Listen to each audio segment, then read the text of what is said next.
At this point, I think I'm just one of those weirdos. If Yorgos Lanthimos is involved, I'm in. I'm gonna eat that shit up. I'm probably gonna like it.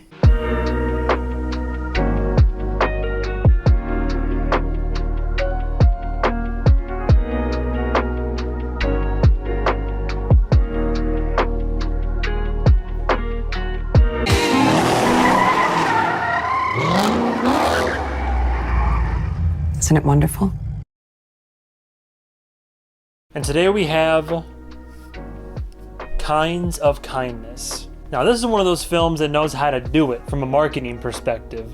This is one of my favorite trailers for a movie all year, by the way. The first and I think really primary trailer, they showed some clips here and there, like closer to release date, but I refused to watch those. Really, the only trailer they showed for this film with that Sweet Dreams backing was like the main trailer and revealed absolutely nothing about this movie. It just showed you who was in it, kind of gave you a general like vibe kind of for what the film was going to be like, and then said, all right, cool, here's the title, what does it mean? No idea. We're not going to tell you, go see the movie. I was thinking, man, that's great. I have a vibe for the film. I have no clue what the film's about, and it's by the same director. We're going to get right into it now. The same director, Yorgos Lanthimos, who brought us Poor Things, which was my #1 favorite film of last year, period. Like in my top 10 list, Poor Things was #1.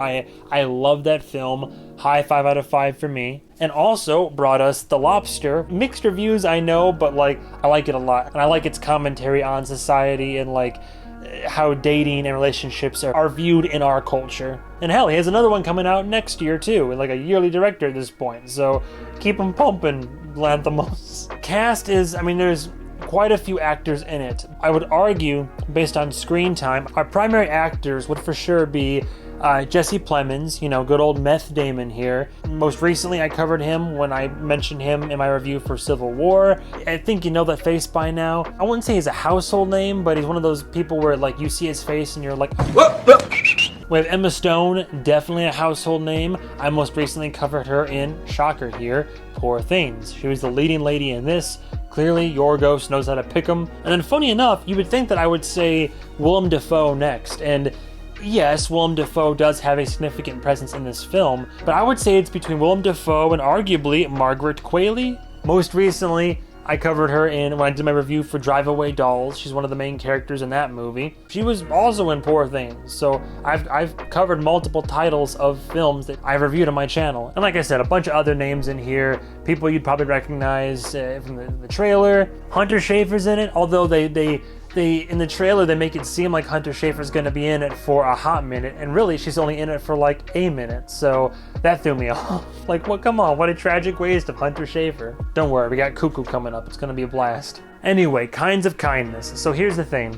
Clearly, if you don't want any spoiler at all and you want to go in as blind as I did, I was a virgin when I went into this film, maybe you shouldn't be watching reviews to begin with. There's one key thing that I have to point out, and I think if you Google the film, it does come up under its plot summary, but I will warn you, I'm not going to spoil the film in its entirety, but I'm going to spoil a major component of this film that I didn't know going in, but at the same time, knowing it going in won't ruin your experience. So what makes Kinds of Kindness so unique is, funny enough, as the title card would suggest, because the poster is like 1, 2, 3, and it's like 1, 2, 3 repeating, 3 different colors. And to be fair, when you go on IMDb, it shows you that multiple characters, almost every single character, have multiple like roles in this film. That is because this film is like separated into 3, I don't want to say long short films, 3 short films, 3 chapters, 3 sections, different stories that are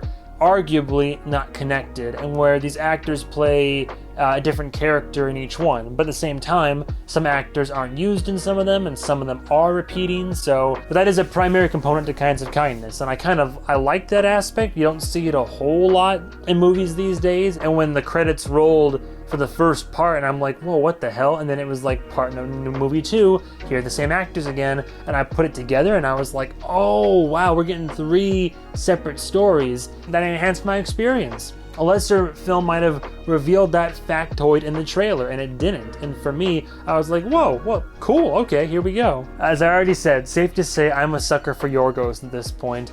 his style of direction and writing, and the fact that all of his films, while having similar themes, similar commentary on society, and maybe similar delivery of certain lines by certain characters in certain situations, maybe there are some through lines throughout his work, but I feel like his stories and his movies are all like very separate. They're all very unique. They're similar and yet dissimilar. And it's what I'm trying to say is it's a very varied filmography, and I really like that in a director. But I eat it all up. I think the way that he does his films are interesting, cool, creative, artistic, biting, sometimes horrific, and at the end of the day, also really funny, if not hilarious. But I did put I enjoyed it, but I can tell that a lot of people won't. I think Rotten Tomatoes, it's somewhere in the 70s right now, which isn't ideal for a movie like this. I don't even want to see if IGN gave it a review or not. Oh, they gave it a 9. Look at that. You know what? It's so weird.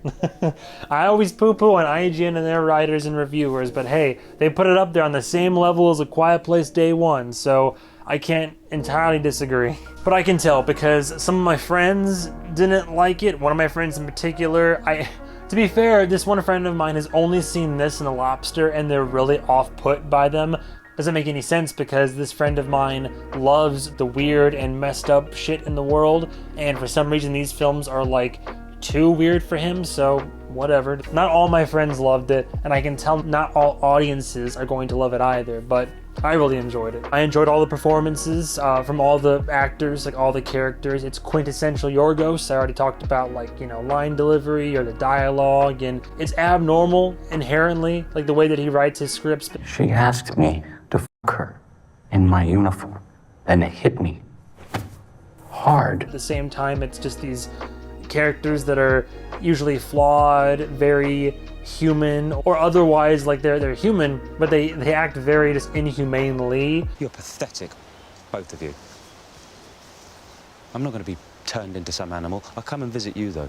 There's some decent people in these short films, but also some real, like, just some real bad hombres. I don't talk about soundtrack in a film unless it's like really something of note or worth mentioning, and in this case, it's not a bombastic, like heavily utilized, diverse soundtrack. It's actually very minimalistic, but I personally liked the minimalistic soundtrack in this, whether it was just bare bones piano keys being plucked, or like these male and female vocals, like operatic choir chords to really drive home a scene, like the horror of a situation or the incredulity of one. Whenever it was included, it was very much not what one would expect from a movie in general. Like I said, I'm weird and artsy like that. What can I say? I love the reveal that it's actually 3 short, disconnected films. The way these narratives are revealed, it's not very straightforward. There's never really open exposition.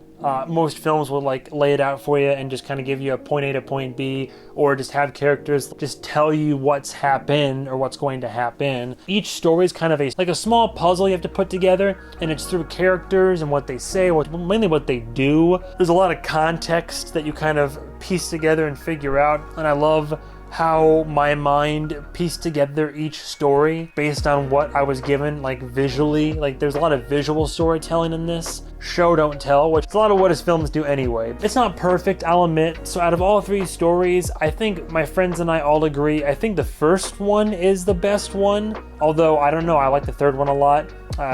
Put a gun to my head, I would say if I had to rank the stories in order, number 1's at the top, number 3 is a very, very close second, and number 2 at the bottom. They were all good in their own right, but some were better than others. But that also works as a con, right? Because they weren't all these perfect, great stories. They were good or great or interesting of varying degrees, and I'm still trying to figure some of them out now. In fact, I put on here as like a con, like a note, right? Where it's like, I feel like in order to fully understand what I watched, I might need to watch a video essay or something. I'll often say this in a joking sense. If a film that I watch has a very loose message or plot to it, by that I mean you walk away from it and you think, okay, I saw what happened, I get the gist of it, but I can tell there's a deeper meaning here, and it's something I'm not quite understanding or interpreting just yet. You listen to somebody else talk about the movie or the show, or you watch a video essay later, and it comes more together, and you're like, okay, I'm seeing the vision laid out in its entirety now. There were parts of the film that I put together, and I thought, okay, I get this, I get that, I see what they're going for here. But parts of the film, and especially the second story, by the end of it, I clearly saw what happened on screen, and I get it. Like, I'm not really questioning the outright facts of the matter in the case, but in terms of what it really meant, what truly happened, trying to extrapolate more meaning, I know it's there, but I'm gonna have to watch a review or a dissertation on it for sure. And it just kind of is like a con for me then, because I feel like there are parts of the film that maybe I'm just not smart enough to understand them, but it's stuff I would have liked to have understood and interpreted, but I'm just not a college professor just yet, I guess. I'm not that's why I'm here reviewing films and Yorgos is off directing them, right? They're not all straightforward stories that are easily interpreted. I feel like there's a few actors that aren't utilized to the best of their ability, or aren't just used as much as I would have liked to have seen them used. I mentioned this in my review for Maxine recently. Maxine, I think, was much more egregious in this department, but I will say, for all the cast that Kinds of Kindness showcased, all these big names, ones that have returned from previous movies of his, or ones that are just heavy hitters in general, there were some that were utilized very well and very frequently, and others that I was just surprised to see shockingly little of them used. I don't think all the actors were used to their full potential. Han Chow is another one. Han Chow had some good scenes and all that, but I mean, come on. This is the gal from The Whale. This is the gal from The Menu, and you give me what? There were 2, maybe 3 scenes with her. And the last note that I put was was there a plot? ?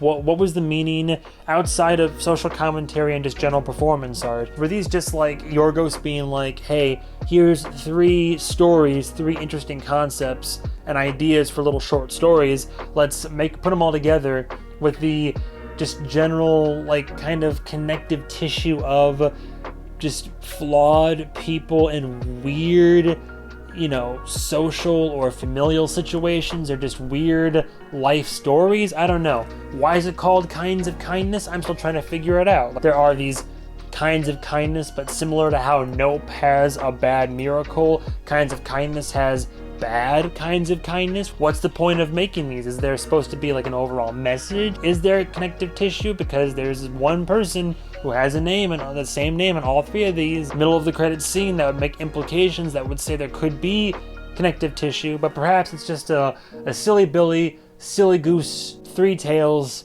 Here they are. Weren't those tales kind of crazy? And then Tales from the Crypt outro type of deal. Well, see you next time, boys and girls.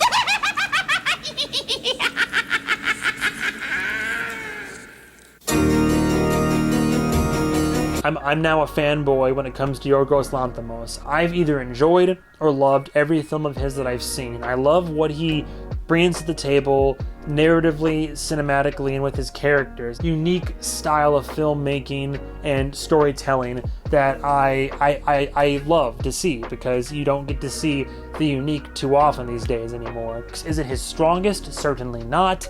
It is definitely one that I will buy when it comes out. I would love to revisit it. I really enjoyed it. I would say go see it in theaters if you're a fan of his work. Definitely stream it or rent it when it comes out. I think at the very minimum it's worth a watch, but I would say Kinds of Kindness, I would give it a super solid 4 out of 5. A solid 4 out of 5. I would love to give it more. I wanted to love it, and I still think in terms of marketing and its trailer, it's probably some of the best I've seen all year, but the movie doesn't quite reach that level of perfection that his predecessor, Poor Things, did. But I'm sure that I will love his next film, and the one after that, and the one after that. Thank you guys and gals so much for watching, and stay tuned for the next episode of whatever movie I review. And goodbye, travelers.